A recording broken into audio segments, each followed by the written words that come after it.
finales de, no, a mediados, incluso en la primera semana de diciembre del 2019, empieza a haber noticias de infecciones tipo neumonía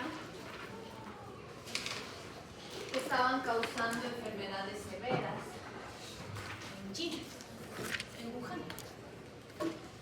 Más o menos el 8 de diciembre aparece el primer caso de estas neumonías que no respondían a tratamiento normalmente.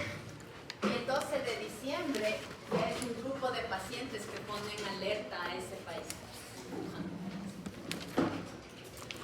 Entonces esas neumonías eran muy raras y no respondían apropiadamente a los tratamientos convencionales.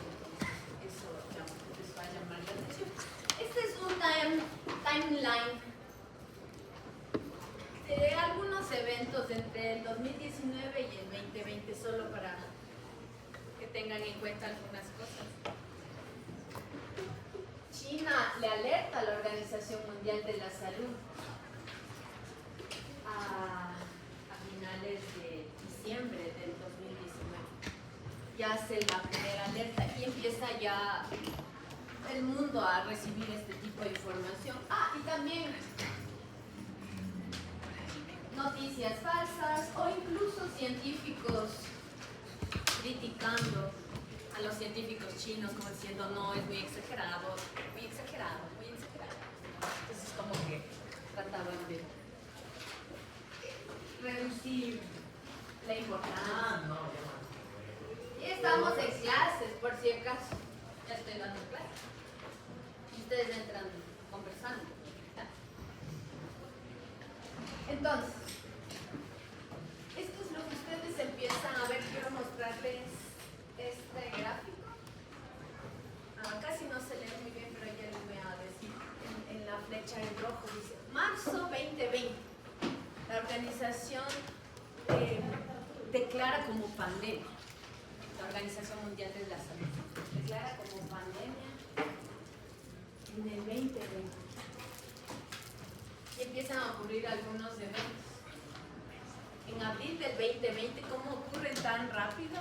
Un millón de casos de COVID son reportados.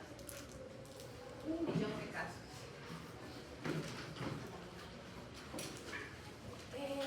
Sí, es en abril del 2020, ¿recuerdan? Empiezan a obligarnos a utilizar mascarillas. Empiezan a obligarnos a utilizar mascarillas. Y esto vamos a ver por qué es importante después. Y en septiembre, miren, desde abril del 2020, que había 1 millón de casos, para septiembre del 2020, 1 millón de muertes. Entonces, de repente, lo que habíamos hablado en la clase pasada sobre evolución de virus, ¿no es cierto? La población mundial se enfrenta a una variante de coronavirus a la cual no estaba expuesta.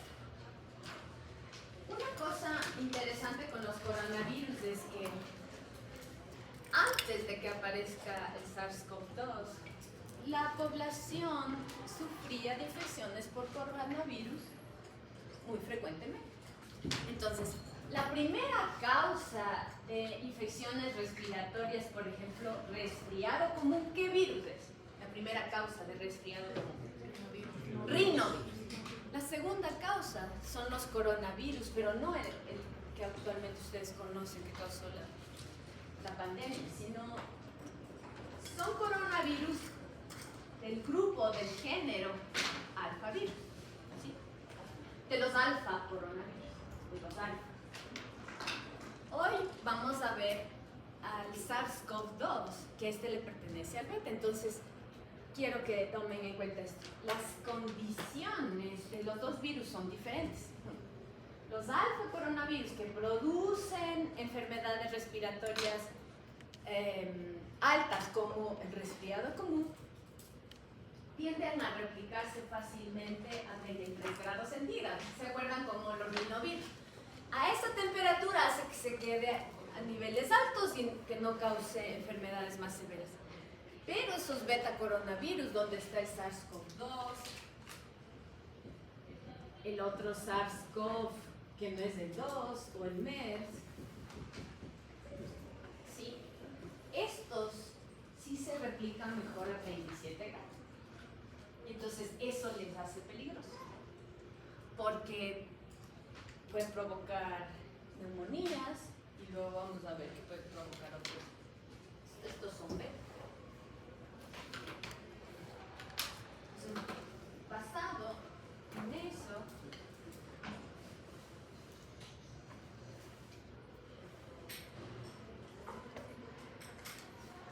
hay algo, sí saben lo que es MERS, ¿no? Sí saben lo que es SARS, primero. Síndrome respiratorio agudo severo. Son enfermedades severas, neumonía que causa. El MERS causa lo mismo, síndrome respiratorio agudo severo, pero del Medio Oriente. ¿Acaso es el lugar? Entonces, ¿por qué no vamos a estudiar en nuestra clase el MERS? Porque esto en la península... se me fue el nombre. ¿Perdón? Bueno, pero en el Middle East, por allá, lejos.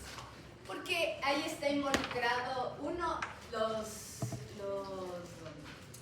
murciélagos que les transmiten el MERS a los camellos y los camellos a los humanos. Entonces eso se queda por allá. Nosotros lo estudiamos, vamos a estudiar el SARS-CoV. Aquí hay como, primero, entender que el SARS-CoV-2 es una zoonosis. ¿Cómo saltó a los humanos? A través del contacto de estas secreciones de los animales que pudieron haber entrado directamente a los humanos. Y hay algunas hipótesis. Primero, los murciélagos son los principales reservorios. Entonces, en esta hipótesis el murciélago pudo haber saltado directamente al humano. Pero entran en esta idea de que hay otros animales que se desenvuelven como unos reservorios secundarios, estos que en el mercado chino de Wuhan, el que fue cerrado, que recibió mucha atención, en el mercado se vendían animales y que también pudieron haber sido reservorios. Por ejemplo, ¿saben qué animal es este? Un pangolín. Y este casi no se nota, pero aparecía también como un reservorio importante y lo usaban mucho en los mercados, les tienen criando a esos animales. ¿Saben qué animales? No es común. ¿Cómo se llama? No, eso les pregunto si saben. El que está en grisecito.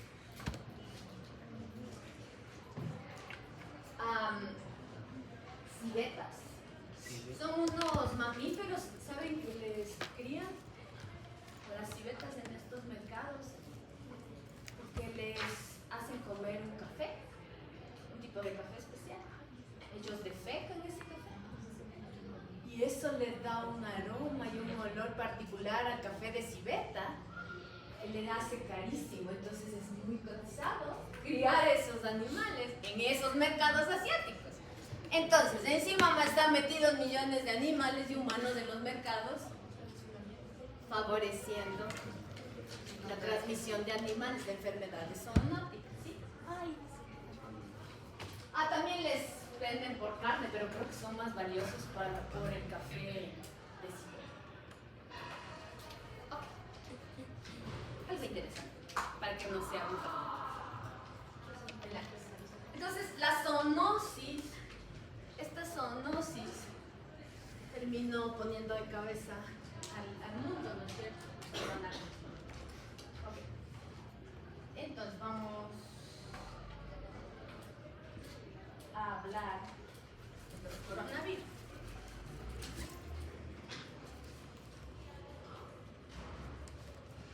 Para que ustedes se puedan acordar de los corona, el SARS-CoV-2, en ese nos vamos a enfocar. tipo de virus es?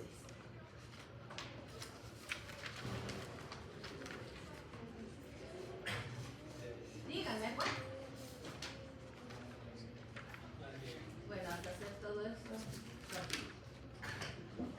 ¿Qué tipo de virus es el coronavirus? Más información que eso. RNA. Sobre el RNA tienen que decirme primero. ¿Es monocatenario? De sentido positivo, es positivo, tiene RNA. ¿Y cómo es? ¿Y cómo está dispuesto dentro con su nucleocápsida? Es helicoidal.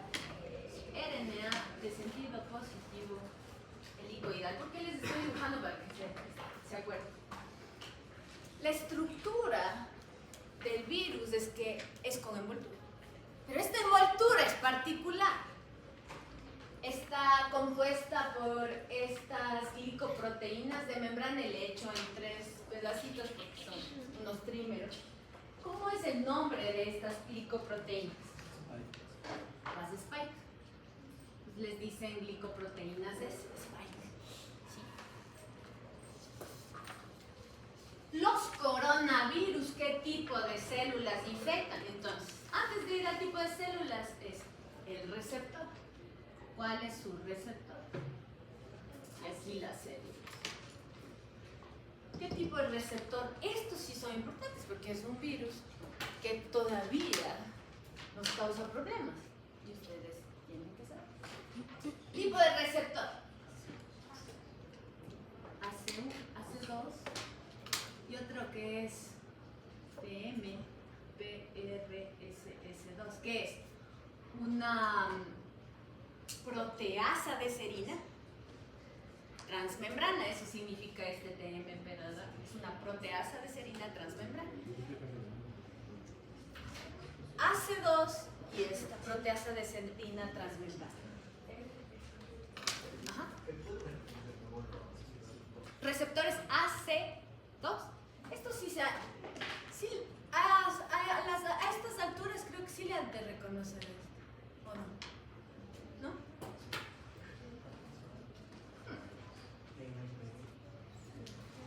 Ok.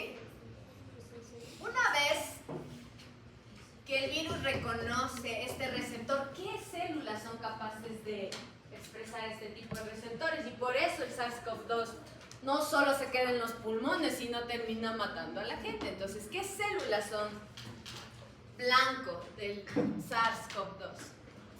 Diga. Células epiteliales ciliadas, primero. ¿Qué más? Neumocitos. ¿Qué más? ¿Qué otros epitelios? Epitelio vascular. Neuronas. Linfocitos. Este virus inicialmente empieza replicándose en las células respiratorias altas, luego bajas y luego puede producir neumonía. Y luego se puede ir a otro sitio. Ese es un problema. ¿Se acuerdan cómo se moría la gente? Decían, la gente se muere sangrando, la gente se muere con un montón. Ya vamos a ver por qué se mueren así. Y es solo para que ustedes entiendan cómo es la función. Ok, cuando el virus entra a la célula,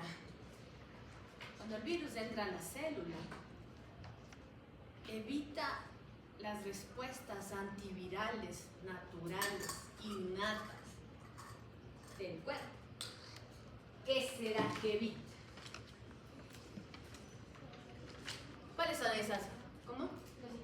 Ajá. Lo que hace es un bloqueo de la función de los interferones. Y eso como consecuencia retarda.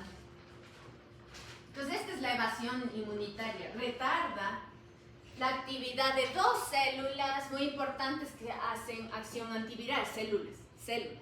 Unas innatas y otra adaptativa. ¿Cuáles son las innatas antivirales? Les estoy haciendo recordar cosas que ya hemos visto antes. El interferón alfa y beta. Células antivirales innatas. ¿Cuáles? Los natural killers son innatos. Natural killers son innatas. ¿Y las adaptativas cuáles son? No, antivirales. Son linfocitos T, ¿cuáles? Son CD8. Entonces, esto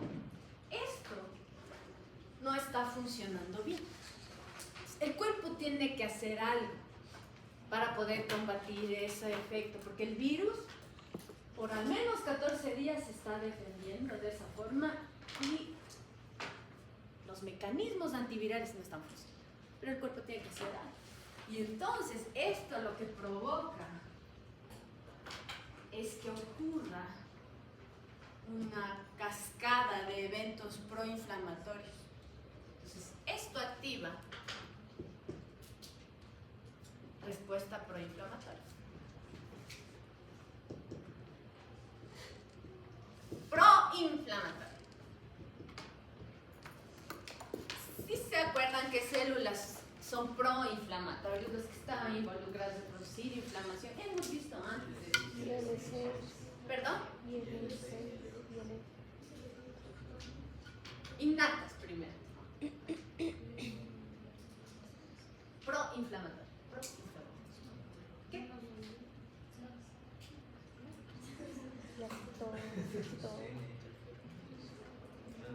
Proinflamatorio.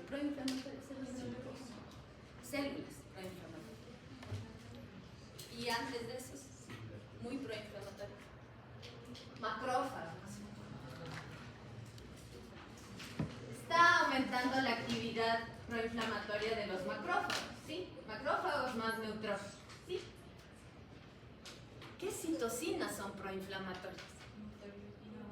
IL-1 beta, TNF-alfa y L6.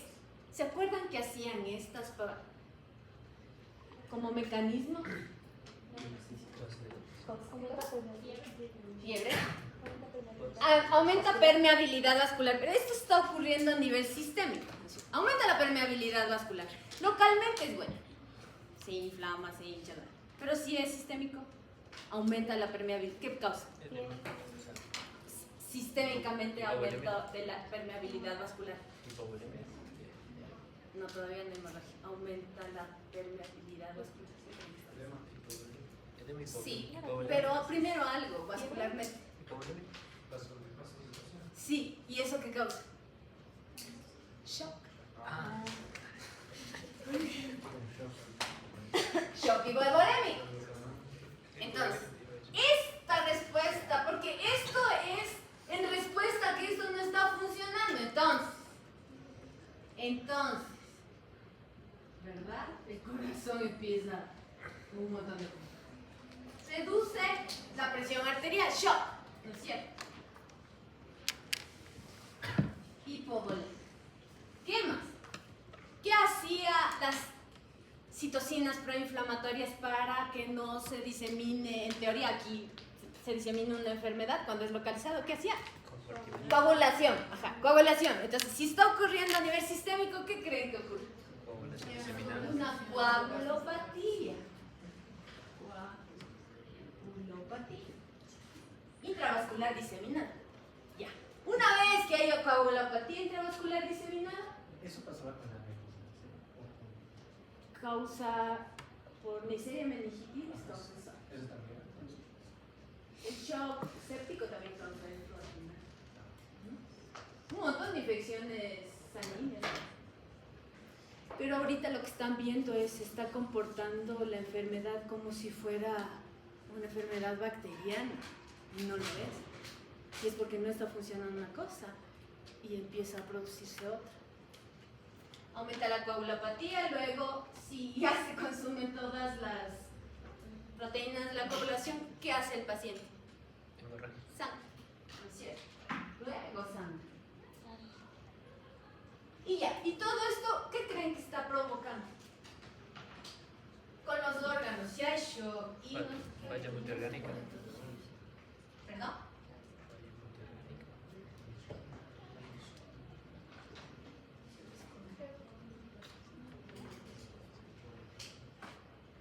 ¿Perdón? Shock. Falla multiorgánica. Falla multiorgánica y luego... ¿Recuerda que esas eran las situaciones que empezaban a preocupar al mundo? Las personas eran hospitalizadas y se morían por todo esto. Y ahorita está entendiendo por qué. Sí, se moría por eso. ¿Y saben, basado en esto, qué tratamiento empezó a difundirse así? Paciente que era diagnosticado de COVID, le daban una cosa para evitar esto. Anticoagulantes y algo más. Corticoides les daban. ¿Se acuerdan que metían corticoides y anticoagulantes? Corticoides, pero hasta el que le dolía la garganta le daban corticoides. Lo que les estoy diciendo no es que así tienen que tratar, sino es basado en esto. Es que los médicos empezaron a evaluar, hay que poner esto, hay que usar corticoides, y por eso se utilizaban los corticoides. Pero en ciertas fases, cuando está con signos de esto, no me da en la garganta y tarara, yo empecé a ver a mucha gente le dolía la garganta y se pegaban sus corticoides. Eso puede ser un problema. Pensarán, ¿cuál puede ser el problema? Esto era destinado cuando el paciente estaba en una condición grave. ¿Alguien alzó la mano? ¿Cuál es el mecanismo de acción de los corticoides? ¿Perdón? El mecanismo de acción de los corticoides inhiben prostaglandina. El mecanismo sería esta. Ir aquí, por la respuesta proinflamatoria sistémica, a través de las prostaglandinas y todo eso, pero ese era el objetivo. Cuando ustedes ya traten pacientes, ya van a evaluar todas esas condiciones, ustedes están viendo los mecanismos de este virus, por qué este virus termina causando todo eso.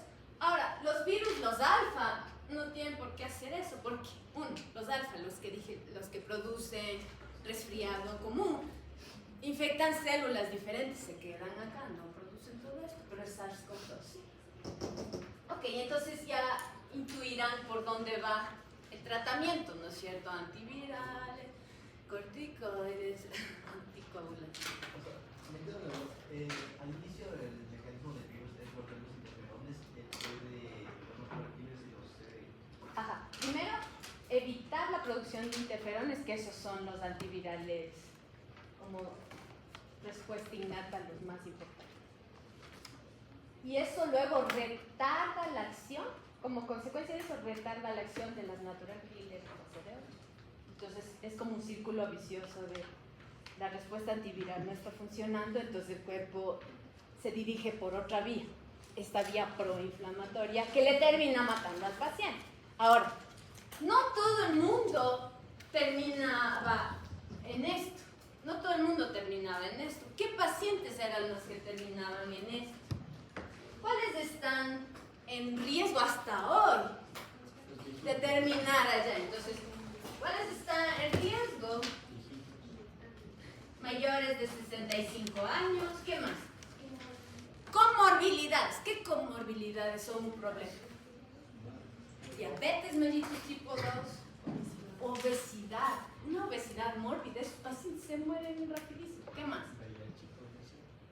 Inmunodeprimido, sea infeccioso por tratamiento. EPOC, enfermedad pulmonar obstructiva crónica, que haya una predisposición ya pulmonar, cáncer con tratamiento, ¿no? Estas enfermedades, estas comorbilidades les llevan a los pacientes con tratamiento inmunosupresor por enfermedades autoinmunitarias, trasplantes, todos esos están en mucho riesgo de muerte y desarrollan todo esto. Okay. Ahora vimos que se morían muchos médicos sanos y quizás tuvo mucho que ver por la dosis. Entonces, al principio, intubando pacientes sin una buena protección, sin una N95, luego empezaron a trabajarse en esto, inhalando, intubando pacientes y inhalando un montón de virus. Entonces, ¿cómo protegerse de esto? ¿Cuál es la protección más importante actualmente? Las vacunas. Primero las vacunas. Ya, las vacunas. 2. ¿Qué más? Las otras. Sí, le vamos a poner al final ya. No. Mascarilla. Mascarilla con el SARS-CoV-2 es importante. ¿Pero cuál mascarilla? Las N95.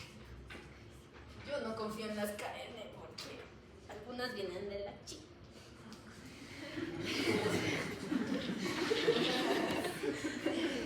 Pero en teoría, si está bien fabricada una KN, es la versión N95 bien hecha, si está bien hecha, pero si está mal hecha, es una N95, la mascarilla. Algo que en el libro no está, y eso se aprendió muy bien, es una cosa que ni se la van a imaginar, pero eso tiene que ser. ¿Cuál será? ¿Quién lanza una? No está en el libro. Y aquí debería estar para proteger con coronavirus. Hidratarse. Hidratarse. Sí. Ya vamos a hablar, si me olvido, tenemos que hablar de lo de la hora de las manos, es bien importante. ¿Ah? No, que sí. Ventilación. Ventilación.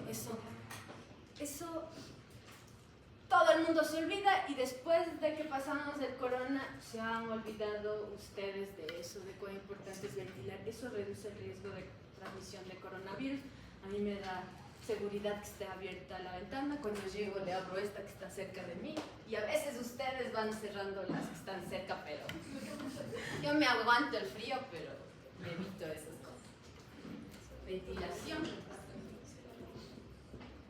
Distanciamiento, pero cuando se habla de distanciamiento, si a un paciente sale, o sea, saben que ustedes ya cuando les da tos no pasan por el laboratorio a hacerse una prueba de corona, deberían, o comprar una prueba rápida, deberían, porque una vez que es positivo debe aislarse, ¿no es cierto?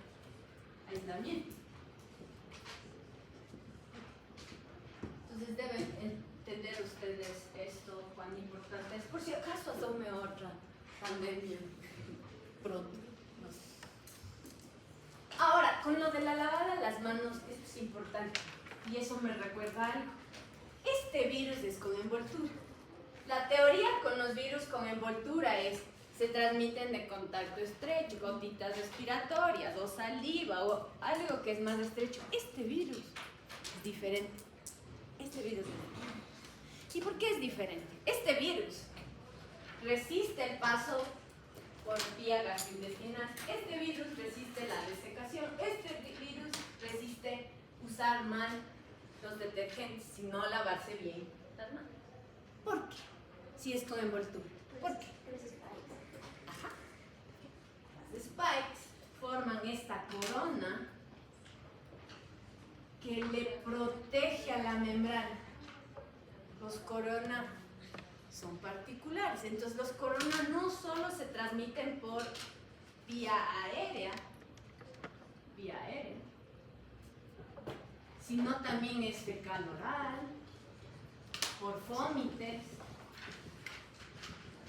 y en los coronavirus sí es importante lavarse las manos. Es mucho más frecuente y más fácil que se disemine por vía oral, pero yo particularmente he visto en mi familia, solo ocurría cuando había contactos más estrechos, muy cerquita, más que tal vez porque en la casa hay mucha ventilación, siempre estoy abriendo las ventanas.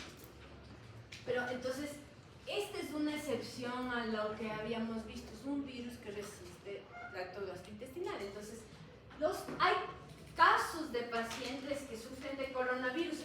Y eso falta aquí. Células gastrointestinales. Esas también son hay pacientes de una infección con coronavirus que pueden sufrir de una enfermedad gastrointestinal, que puede haber un caso de COVID-19 con diarrea, y eso explica.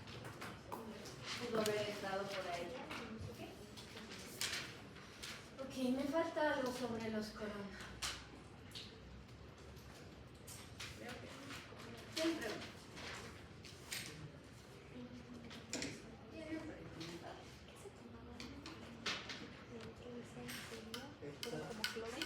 ¿Por qué era que las coronas nos protegían a los?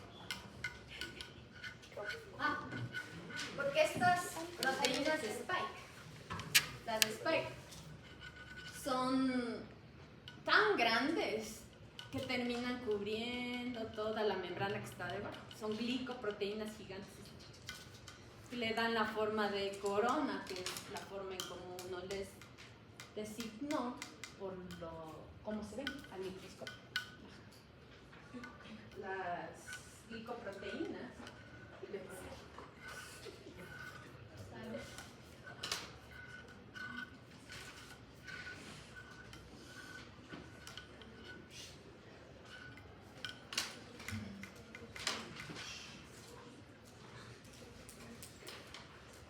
Ok, no me olvido nada de los coronas.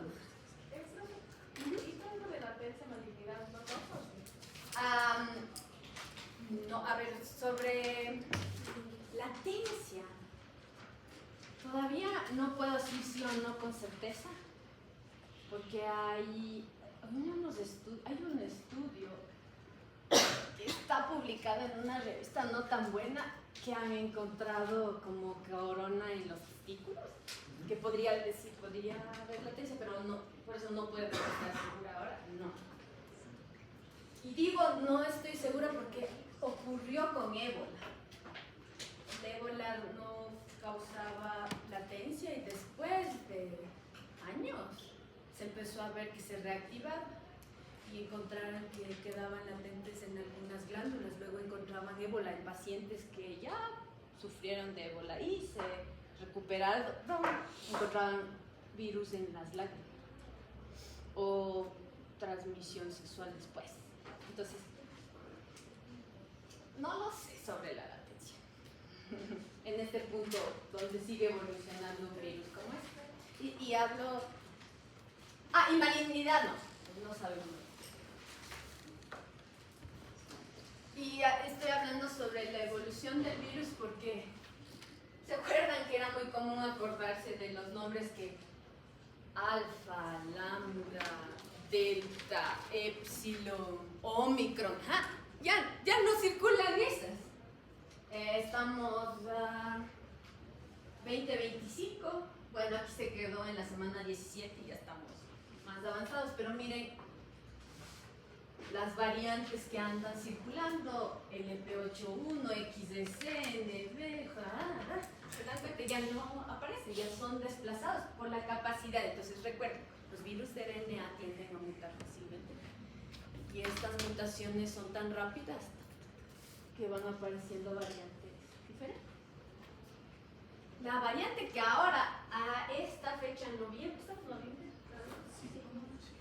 Noviembre es una que está aquí, esta que se ve aquí en rojito, en naranja, esta NB181, que aquí se le ve como subiendo ya es la más importante que anda circulando, pero eso es, ahorita es irrelevante porque ustedes pestanean y luego ya aparece otra variante. Sí, ok. ¿Tienen preguntas sobre los coronas?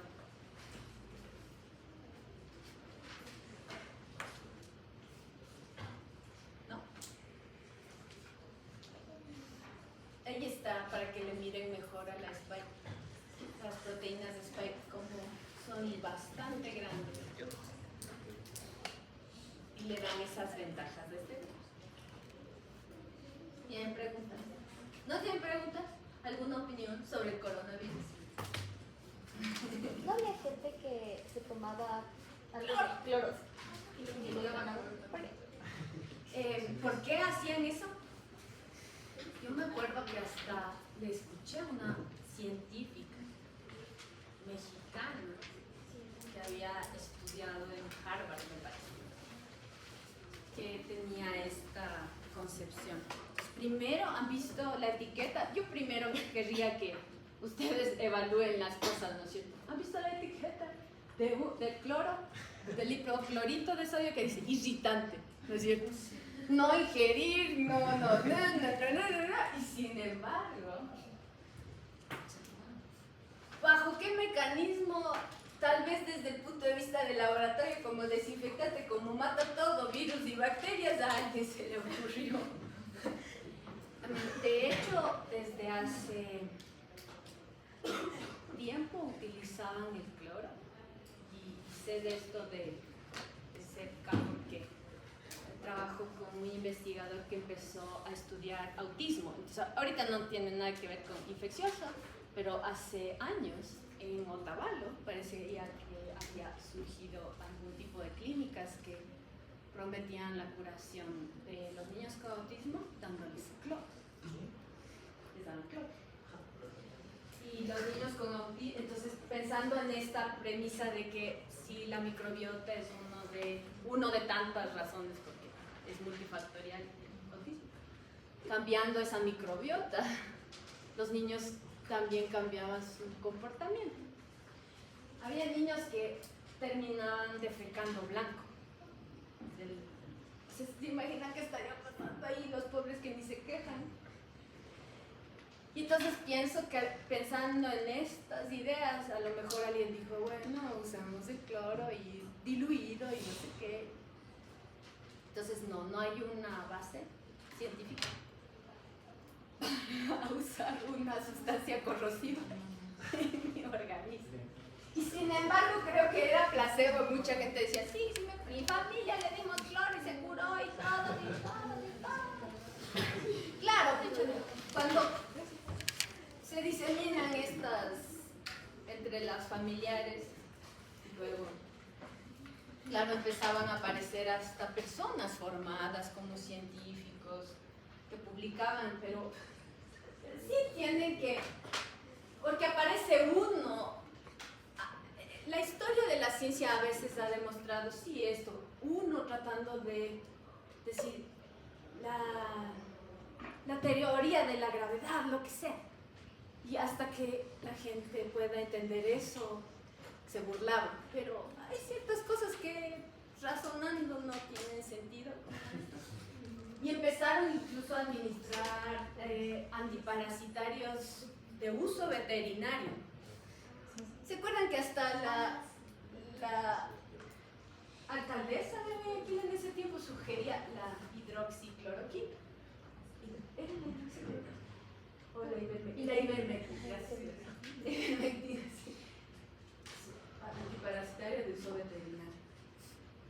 Y se ha probado que no funciona. ¿Ok? Entonces solo hay que ver, tomar esa información y ver cómo funcionan las cosas. Al final, no. Sí, muchas cosas salieron. ¿Alguna otra pregunta? Sí. Muchas personas también el coronavirus les afectó, o sea, les afectó la audición. ¿Les afectó qué? La audición. Y también el gusto y el olfato. Y muchas personas no han recuperado. Eso es lo que no estoy hablando aquí, ¿cierto? Gracias por hacerme de acuerdo. Que actualmente se reconoce una enfermedad asociada que es el long COVID. Muchas personas que sufrieron de infección por el corona tienen brain fog, que dicen se sienten cansados, que ya no piensan, que algo les pasa, neblina mental, todo eso. ¿Les pasa qué?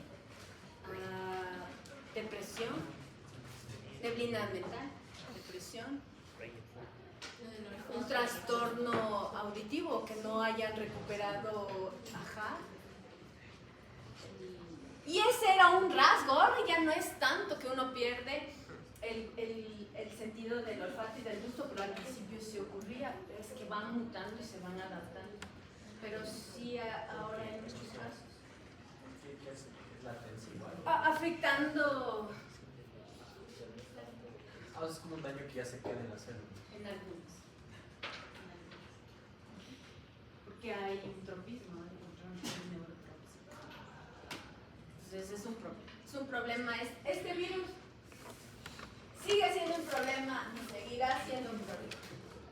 Así que si puede, vacúnense. Y si se enferman, pónganse mascarilla. Okay. Esto ya les hablé, así que está en el libro. Y esto es lo que hicimos ahí, explicado con esos gráficos. Ya. Una pregunta. O sea, ¿hicieron cuántos vacunas? Creo que fueron 3, ¿verdad? De hecho, más. Sí, o sea, no importa la cantidad de vacunas que te pongas. ¿Cuál es correcto? Ajá, o sea, no sé si puede haber un límite para las vacunas que te puedes poner o puede ser más. No pasa algo si te pones mucho. No pasa nada malo, que eso es lo que está probado es que las vacunas son seguras y con estudios, con revisiones sistemáticas, que es una recopilación de estudios primarios y hacen revisiones sistemáticas, han probado que es real que uno puede sufrir de un efecto adverso, cualquier cosa que entre por aquí o por aquí, ¿no es cierto? Hasta por la comida uno puede tener efectos adversos y las vacunas no son la excepción, ¿cierto? Puede haber reacciones de hipersensibilidad, alergia, etc. O causas como hemorragias o estos estudios han demostrado que las hemorragias o enfermedades severas producto por una infección por coronavirus son mucho mayores que los efectos adversos por una vacuna. Ahora, nuestro cuerpo es capaz de responder a cada agresión externa. Es decir, las vacunas nos ponemos desde que nacemos y algunas vacunas requieren los boosters, ¿no es cierto? Otra vez y otra vez para que el sistema inmunológico sea entrenado otra vez y se haga mucho más preciso. Así que si van saliendo nuevas variantes y es importante crear vacunas contra esas nuevas variantes, se hará y nuestro cuerpo responderá contra eso. Ahora, que hay efectos adversos contra las vacunas, las hay de todas las vacunas que existen. Sino que siempre hay las noticias de no, si te vacunas te mueres. Y muchas personas terminan creyéndolo. Y me terminan preguntando, mi papá se murió después de que le vacunaron. Pero hay que, y entonces les hacemos razonarles. Tu padre que tenía una enfermedad autoinmune recibía tratamiento contra ¿cómo se llama? Artritis reumatoidea, gracias. Artritis reumatoidea, estaba inmunodeprimido. Entonces son una serie de condiciones, pero siempre es como suele ocurrir esto que coincidió, justo se vacunó y termina con el problema. Y se vacunan y se enferman sin que haya todavía la vacuna hecho efecto. Entonces no es, justo se infectó. Entonces hay muchas cosas de esas que hay que pensar. A mí no me paga la industria farmacéutica. Yo lo único que les puedo decir es que las vacunas funcionan. Pero siempre debemos ser críticos, no cualquier cosa que uno se pone, uno tiene que razonar, porque puede haber defectos de lote, ¿no es cierto? Digamos que por error una industria del Ecuador, el ARSA, no hace su trabajo, no ve si funciona bien, y termina luego uno echándole la culpa a la vacuna y no a ese producto justo no lo hizo. No tiene que ver con el tema, pero pasa que uno de nosotros estudiamos medicina y nos cambiaron el horario y nos pusieron una clase después de esta y es en el primer piso del Hayek al otro lado. ¿Y ya tienen que irse? No, pero el profesor lo que pasa es que solo nos deja 5 minutos tarde, entonces queríamos ver si nos podría dejar tal vez un poquito antes de que se acabe la clase. Ya a la hora que decías, ya nos podemos ir al salón manual. Sí. ¿Por qué hora es ahora? Ya. Ya continuamos. Ok. Muy bien. ¿Ninguna pregunta más de esto? Vamos. Vamos a ver otros virus gastrointestinales. Estos son facilitos. Estos son más fáciles de entender.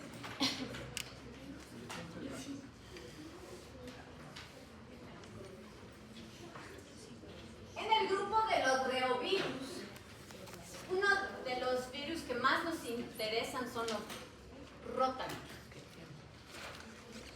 ya vimos en las infecciones por enterobacterias, las enfermedades gastrointestinales, ¿no es cierto? ¿Por qué me voy hasta allá para que ustedes conecten información? Los rotavirus son una de las primeras causas de diarrea en menores de 2 años. Primera causa de diarrea. Hay enfermeras que deben tener tan entrenado la nariz que saben, solo huele la popó de los bebés, esto es rota. Ellas deben saber. Yo no. Yo me he olido. Tuve muy poca exposición con los niños. Entonces, primera causa. Pues será la segunda causa, clase de enterobacteria. El coli enterópata. Exactamente, la segunda causa. Diarreas menores de 2 años. ¿Por qué hago estas conexiones? Exacto. Me lo guardaría yo, pero no, porque quiero que lo hagan bien.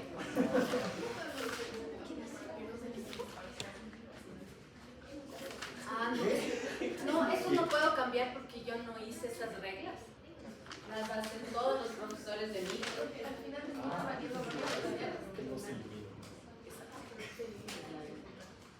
Porque si fuera mucho el final, no. Sí, perfecto. Pero no puedo yo cambiar porque no me dejan. Me dieron el sílabo y me dijeron así. Ni siquiera es hacer cambios, tenemos que discutir. Entonces, o sea, yo y Hagan todos los talleres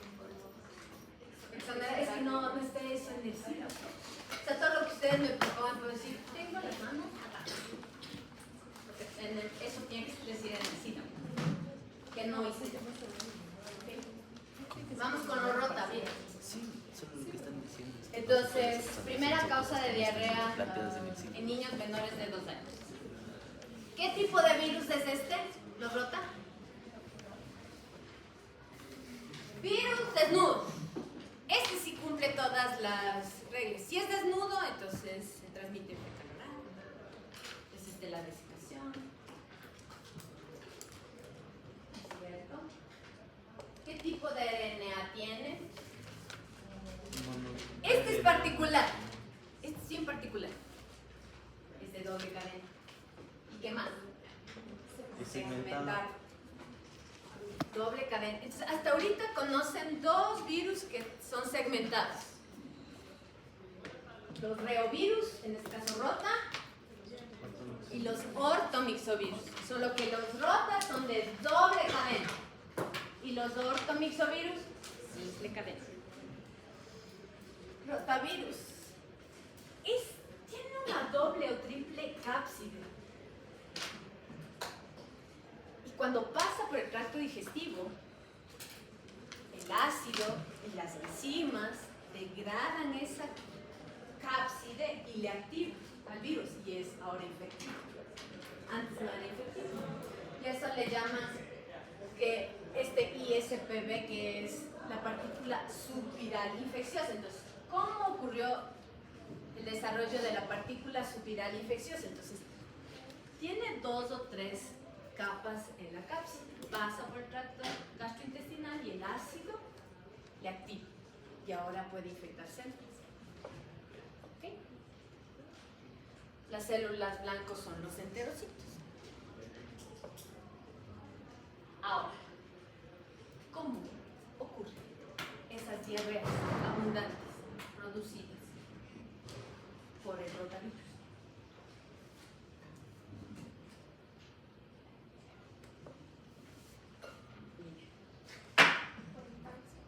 ¿Cómo? por la entrada de calcio en las células.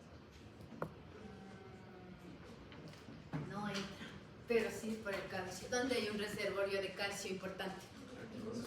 Retículo endoplasmático. Entonces, sí aumenta el calcio intracelular, pero no entra.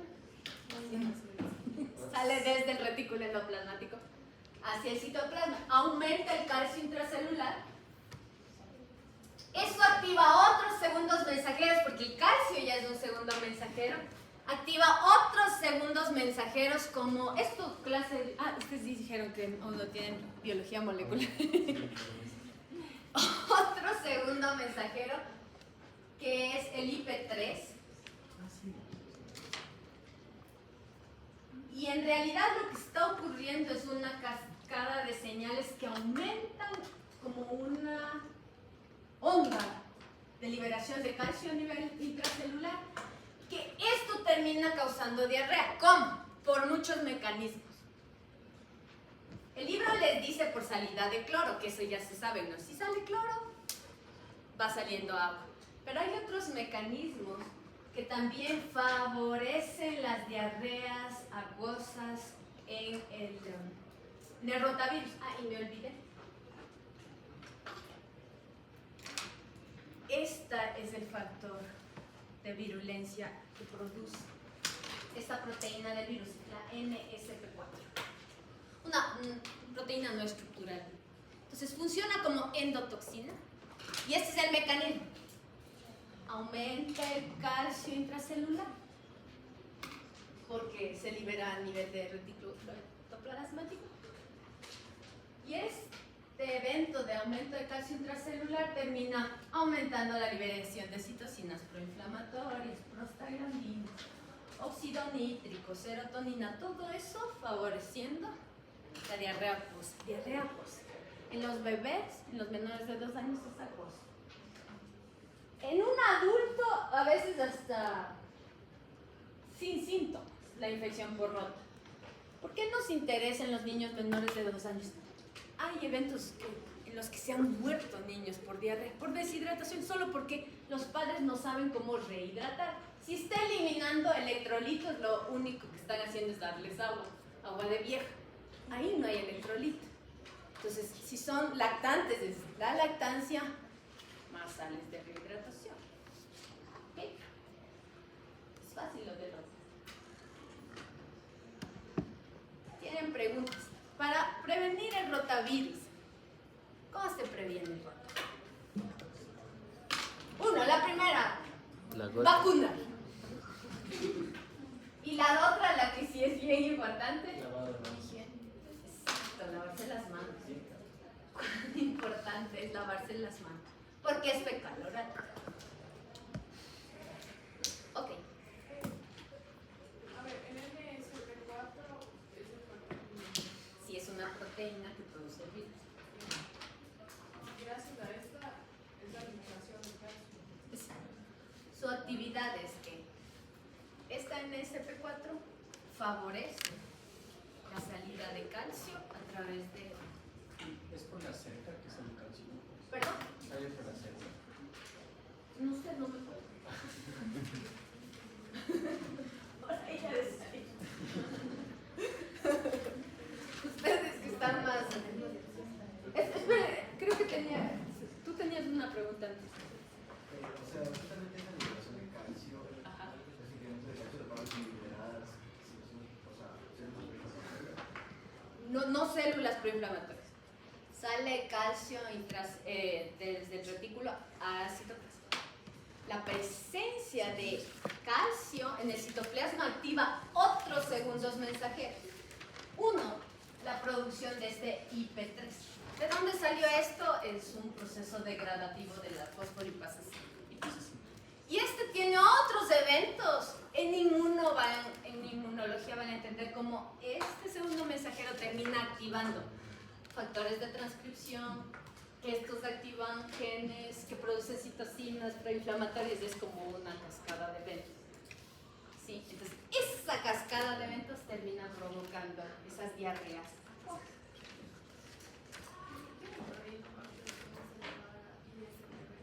¿Cómo se qué?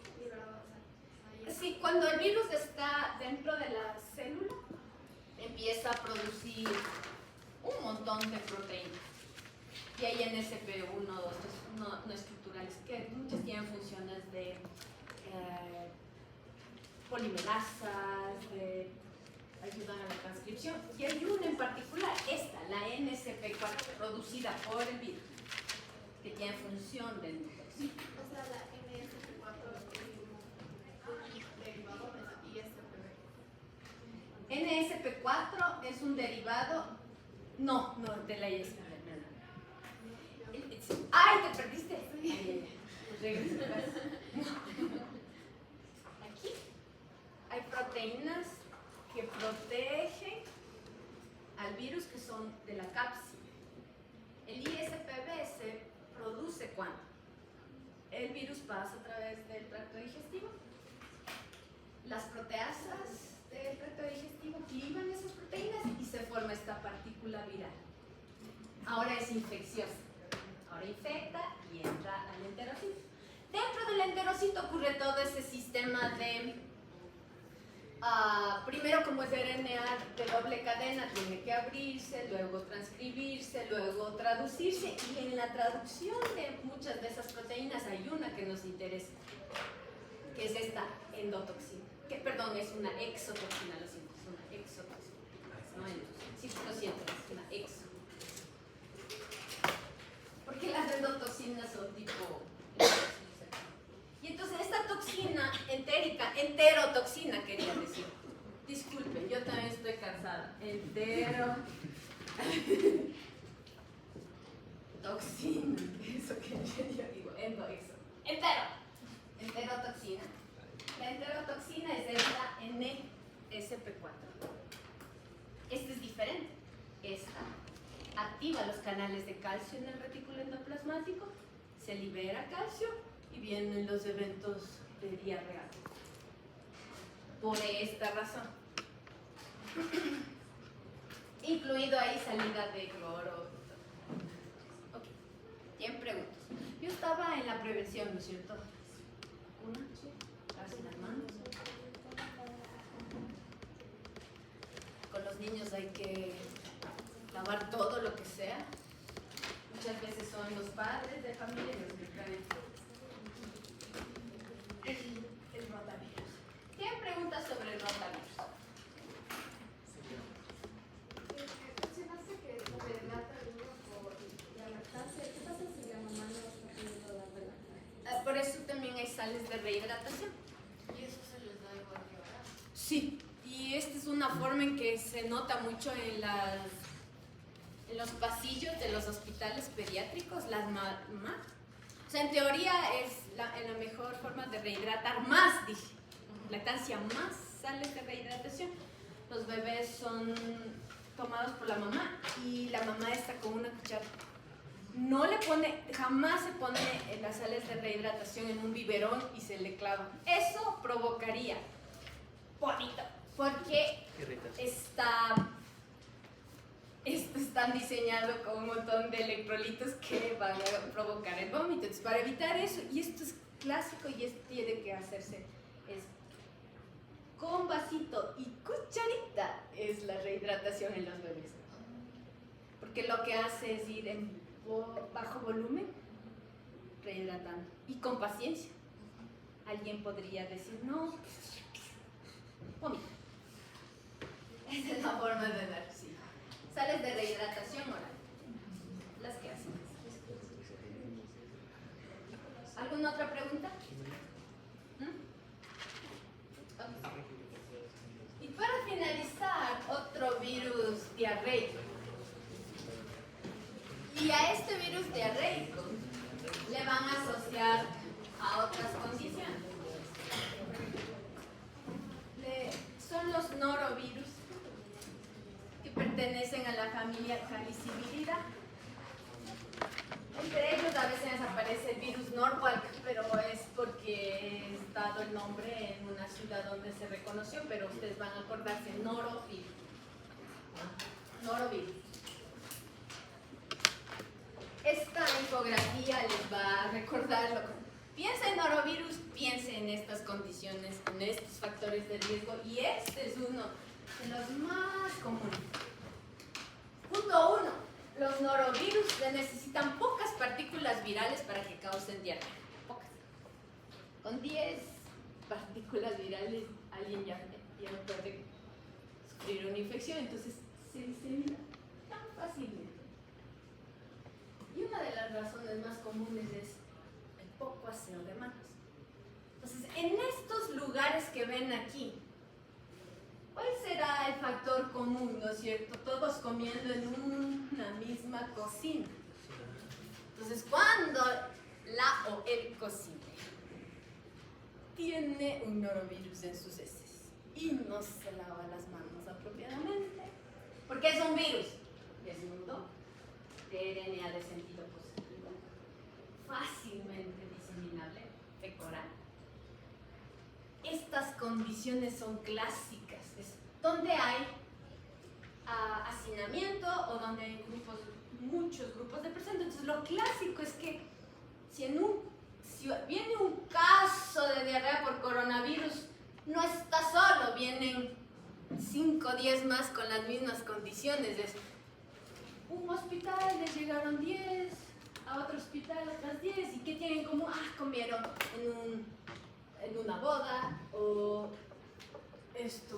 dos pacientes que reciben la comida de una misma zona, los geriátricos, los lugares donde cuidan niños, hoteles, donde hay militares, escuelas, los cruceros. Es un lugar muy común de diarreas por norovirus, es común. Muy común. ¿Se van a acordar del norovirus? Los cruceros. Entonces, se requieren un número tan pequeño de estos virus que se producen infecciones diarreicas. Entonces, la clásica: fiebre, vómito, diarrea, dolor abdominal, todo eso, y diarreas acuosas. Las diarreas son acuosas, pero el mecanismo de acción es menos entendido con los norovirus, tal vez por lo que es tan común, no afecta mucho, no es en los niñitos pequeños, sino en cualquier persona, en cualquier población, causa los norovirus, diarreas gastrointestinales. Solo para acordarse, es virus desnudo, de RNA de sentido positivo. No causa latencia, no causa malignidad, no hay datos de cuerpos de inclusión que sean importantes. Pero ¿cuál es el mecanismo?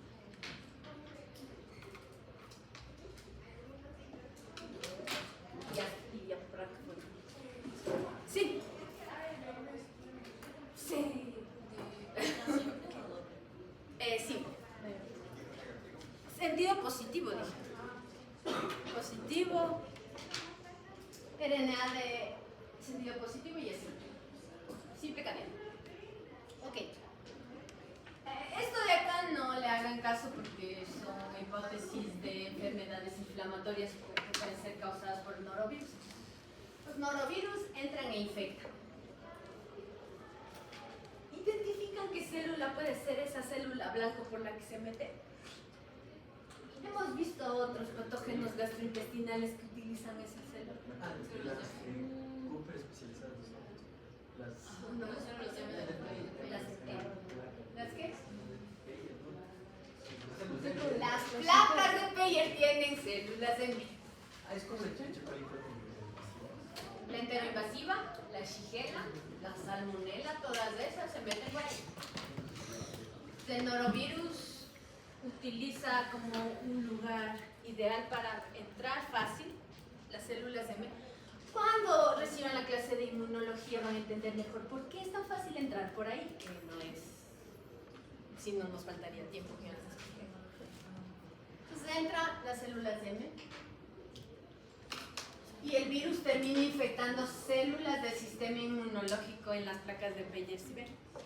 Y así se disemina. Entonces, después de lo que infectan células del sistema inmunológico, luego termina infectando otras células del epitelio. Entonces, básicamente los norovirus, en este caso, la diarrea es producto por lesiones del epitelio.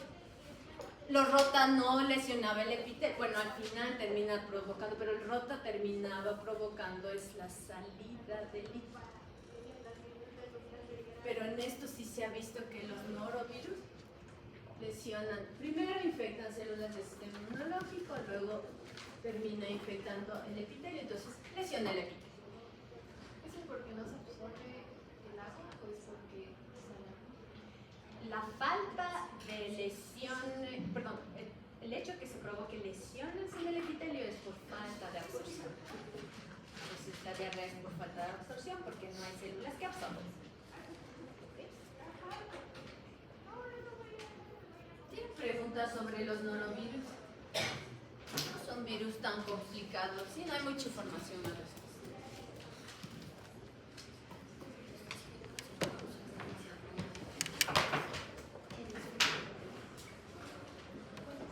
¿No? ¿Preguntas? ¿Qué es el norval? ¿Perdón? El norval es... Ese virus es un norovirus y es uno de los virus clásicos de este tipo de infección. Tiene ese nombre por el lugar geográfico donde fue identificado un brote de diarrea por norovirus, pero para que se acuerden es norovirus. Pero el norwalk es un noro. Entonces la diarrea es solo por transmisión de epitelio. No sabemos más sobre otros mecanismos. No es muy estudiado porque tal vez por lo que no es tan grave.